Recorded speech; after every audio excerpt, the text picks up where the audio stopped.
I started network marketing 15 years ago. 15 years ago. Yeah. Wow. And I never let go of it. I just haven't ever let go of it. No matter what I've done in business, even today I have four businesses now. And so for me, I use this as a vehicle and say, listen, come and train yourself, but now put yourself in an environment, a structure where people think the way you think. That's the key. Right. And so that's one of the things I pride myself on, is that, over the years, I really am all about the end result. We can get on stage and talk a good talk about everything, but if you're not transferring that into results, then it's very much ideas and theory. Right. And it's often more like an illusion. Yeah, it is. There's a lot of, I often say there's what we call the broke coach syndrome. There was a phase, everyone was a coach. And you look at the way the coaches lived, and they weren't able to even coach their own results. And it's like, wow. How can you possibly transform? Theoretically you can say nice words and make people feel good, but that's not transformation. For me, transformation is in results. It's results, exactly. And so, to do that, you've got to first transform your results, That's really. Right. That's right. And now you're in a position to teach. I can't teach you finance if I haven't sorted my finances out. I can't teach you health if I'm not responsible around my health. I can't talk to you about relationship skills if my relationships suck. It's a little bit of inauthenticity there somewhere.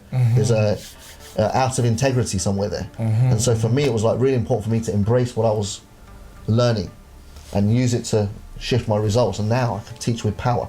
And that's what separates me from a lot of other speakers out there that regurgitate information. They've memorized some chapters from a book. They're regurgitating great information, which is very motivating. I'm all about inspiration. Motivation is on the outside. Inspiration for me is from the inside. Right. And so for me, if I can reach you from the inside and show you, lead by example, say, look, I was where you are, now I'm here. I can hold your hand, we can do this. Wow. It's very different to me saying you can do this. Wow. Yeah, that's really powerful, I think this is really a very, very powerful conversation. And as you just said, if you look at the universities, your professors who are teaching us about money, and you see they are broke. So what you're saying is really practical, because you can't give what you don't have. And he teaches you what he does. Absolutely. And if you ever end up in one of my seminars, one of my events, you'll see that my style of speaking, I never have a script, I never have a memorized kind of outline of what I'm going to talk about. I really do talk from the heart. Even my 2-day seminar, I start on a Saturday morning and I finish on a Sunday night. It's non-stop, 100% full tilt. I give everything, and not one part of that is rehearsed, not one part of it is planned. All I know is the subject that I'm going to talk about, and then I get on stage, and that's why it's not even, it gets to a point where it's not even me. It's like there's a message that comes through me. Wow. And that's inspired from a higher source, and I just go with it. I just connect and I just go with it, and that's why my audience connects too, because it's not about my ego, it's not about me anymore when I'm delivering. It's about my experiences. I share my experiences, I share my stories, but they're shared from the heart, they're shared authentically. I've been in some really, really horrible places, and I've found a way out. And so I know that it doesn't matter how tough a place somebody's in, it doesn't matter how kind of disconnected they feel. I think that's so important that you say that, because you actually want the best out of people, and you can only give the best when you connect to them heart to heart. And I think you're really the best at doing that. I must testify. He just talked about this seminar that he does. I think it's quarterly, once in 3 months. It's called Find Your Purpose and Live with Passion.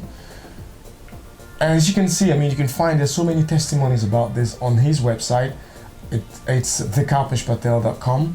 If you go on our website, you see so many testimonies of people who have been at this seminar, and we've got experiences of people actually crying out of joy, people finding out that the normal things that happen to you every day are the things that you can actually use to make your life different. Thank you. So find your purpose, live with passion. For me, that's when everything shifted. Taking responsibility and having a reason to live.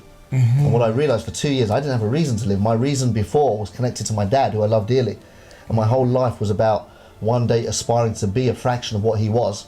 And so when he wasn't around, my world crumbled around me. And so I lost that drive, that passion and that purpose. And so I had to reconnect and say, okay, what is the bigger picture? What is my life going to be about? What do I want to achieve? If I was going to die tomorrow, what would I have done today that would have been living my purpose? Wow. None of us know how long we're going to live. That's right. But it makes sense to live today as if we're going to live forever. Wow. And so live today as if we're going to live forever. So it's like if forever was a destination, and it was right now, what would that destination be? And so live that way right now. So we don't know when we're going to go. But if we live with that end in mind today, it's not one day, it's not when I get there, this will happen. It's like, no, bring that forever picture into your mind frame right now and live it. And so that's the whole reason why I put this whole program together. It's a 2-day event, literally it's transformational. People that walk in on a Saturday morning are not the same people that walk out on a Sunday evening. Wow. And like you said, the testimonials on the website are proof of that. Just some of the top topics that we cover. We start off with talking about attitude and the importance of how your attitude plays an absolute integral part in the results you produce and the way you handle life. Everything is in attitude. That's the foundation. That's the bedrock of everything. And then we talk about relationships. And again, for me, relationships are once you've got attitude set, relationships is everything. We're in this world with people. And I can't remember who said it, but somebody once said that ultimately the purpose of our life is to serve others. And so if I buy into that concept, which I do, then if my purpose is to serve others, then the first part is to understand how human relationships and interaction works. But if you lose the ability to connect with someone because you're busy judging them and having an opinion, then you miss the essence of the fact that we're all connected, we're all one.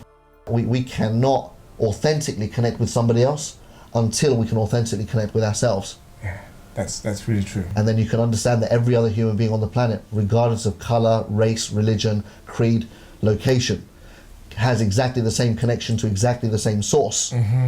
Then you get that we are all one. And that as much as we live a life of separation and segregation, that's just where somewhere along the way we've kind of all lost our way. Absolutely. And for me, I'm dedicating my life to kind of bringing as many people back into the fold as I can in my lifetime, and maybe we can pass the baton on to as many other people that take on that idea.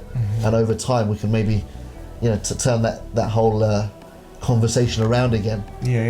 To a point where the world is heading towards being united and once again accepting of all rather than denial. Wow, that's really powerful. I think that explains it really at a deeper level. Because once you get connected to you, I mean, everything starts working out the way it's supposed to be. Everything is energy, and low-level energy will attract low-level events into your life. And if you want to avoid these events happening consistently, you've got to raise your bar, raise your standards, raise your energy level, so that you start attracting a different set of circumstances and events into your life. And the higher you raise your energy, and I'm not talking about physical energy, I'm talking about something else. A lot of people, all right, that means I've got to go to the gym and do this. No. Have you ever smelt a rose? And how does that make you feel? When you smell a rose, what does it do to your body? It raises the energy level. And again, you just got to understand that energy, if you understand the conversation of energy, what you put in is what you get out. What you're saying is, I think Bob Proctor was explaining at one of his seminars that you actually call money. You call the energy. It's just vibration. Money vibrates at a very high level. If you want it, you've got to raise the bar. You'll tap into it. So if someone has a lot of money, he has to vibrate at a level of money. You've got to vibrate at the level of money. Absolutely. I often say, you've got to have money so that you have your freedom. And so it's not about the money. It's what does money give you? It gives you freedom. It gives you choices. When money's handled, now you can live your purpose. Now you can live your passion. When money isn't something you have to wake up. Who was it that said, I can't remember who said it, that money is not the most important thing in the world unless you haven't got any. But when you've got it, it's the last thing on your mind. You're not thinking, I don't wake up saying, how much money should I make today? It's the last thing on my mind. I'm not interested. Not interested. Absolutely. What value is it adding? What difference is it making? Wow. If it's not doing those things, congratulations, take it to someone else. There are plenty of people that just want to chase money, and that's fine, nothing wrong with that. That's their purpose, that's their passion. Go and chase it. I'm not here for money. Wow. So don't get me wrong, I don't close the door to money. I'm absolutely all about financial freedom, but that's not my driving that's what force. You teach anyway. Absolutely, it's not my driving force. And so I'm not motivated by money. I'm motivated by freedom. I'm motivated by choices. I'm motivated by adding value and giving back. And so it's like, and that encompasses money is one of those subjects that needs to be talked about, right? That's right, Cubs. Absolutely. I think that's very important that they really understand what you're saying, because a lot of people don't understand what money is, and they're just doing the wrong things to get money. Yeah, absolutely. And again, all explained in this DVD set. And then we cover spirituality. Wow. And so we do a real good chunk on spirituality. We end the whole weekend on bringing the whole thing together. So we can kind of start off at the beginning and we go full circle. We cover all the components of life, your health, your family, your finances, and then we finish it all off by not forgetting our root, our source, who we are, why we're here. All of that's great, but ultimately without this, all of that is on a weak foundation. Wow. I think this seminar is really a seminar for anyone to go to. Absolutely. If you want to know what life is all about, if you want to take your life to another level, you want to know who you are, believe me, I'm not standing here by mistake, because this is all designed, and this seminar is going to transform you. Now, talking about this, we have here this other book, Multiple Streams of Inspiration, as it goes, because spirituality is everything, and we're talking about multiple streams of inspiration. Could you let our viewers know a bit about this book as well? Yes, I can, absolutely. And again, I was invited maybe about 3 years ago now by a friend of mine who's putting a book together with some of the greatest speakers and trainers of all time. And he asked me if I would like to write a chapter for the book. And just recently wrote in another book, which we'll talk about a bit later. But yeah, it's a great book with some great stories. I always say that leaders are readers. And so read is one of the biggest gifts that somebody gave me many years ago, is the ability to, kind of understand the power of that, reading the right information and filling your mind with good information so that you can have it on tap. When you're in a space where you require something, you can draw on that knowledge, that wisdom that you picked up somewhere along the way. And so it now becomes applicable in that situation and practical. So that it's not knowledge that is power, but it's the ability to apply the knowledge that we already have. I think I read something once that when you read a good book the second time, you don't see what was not in the book the first time. You see what was not in you the first time. So each time you read that same book, you see something that was in you. Absolutely, it's so secondary. This is really powerful information. I just have to confirm to this, because my life changed like this in less than 1.5 years. Just because of this kind of information and the connectedness that I had from Kalpesh Patel. And I would say, you really have to know who you are, because this is what he's talking about. That's what takes you from where you are right now to where you're going to. And there is no better teacher than Kalpesh Patel.